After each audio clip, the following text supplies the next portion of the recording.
Pangatlo at huling stage, na pinakamataas na stage. Una, love is a feeling. Pangalawa, love is a commitment. And the highest stage is love with a purpose.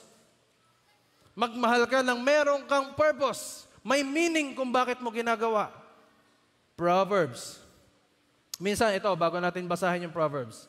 Natanong nyo ba sa sarili nyo, bakit nga ba ako mag-aasawa? Ba't nga ba ako magkakaroon ng relasyon? Anong purpose? Kasi laging tanong natin, sino kaya yung taong para sa akin? Kailan kaya darating yung tamang tao para sa akin? Never natin na itanong, bakit nga ba ako kailangang mag-asawa? Anong purpose? May ibang sumagot, yes, I know the purpose.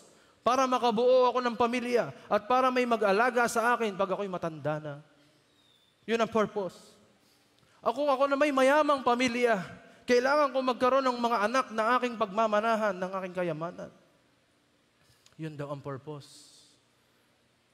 Maliho yung ganong purpose. Kung hindi mo pa masagot ang tanong na ito ng tama kung bakit mo kailangan ng partner in life, ibig sabihin, hindi ka pa ready to have a partner in life.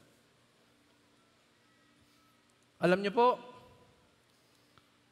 nung ako po ay nagtanong sa Diyos, when I was 21 years old, tapos na po ako mag-aral, ako po ay nagre-review na ng aking board exam. Nagtanong po ako sa Diyos, binigyan po kasi niya ako ng desire na mag-asawa.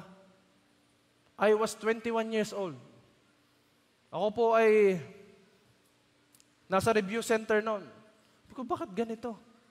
Hindi ko gustong magka-girlfriend. Ang gusto ko yung magka-asawa. Tinanong ko ang Diyos, Lord, why? Why you are putting this desire on me now?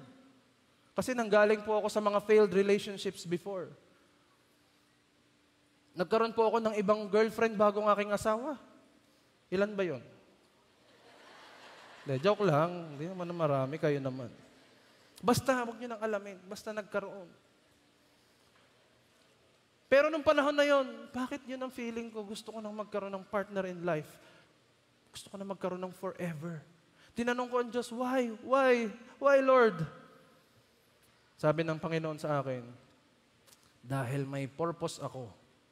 And that was to raise a next generation of people who will be faithful to me, who will worship me, and who will serve me. At gusto ko, dumaloy mula sa'yo yun. I was so amazed nung narinig ko po yun.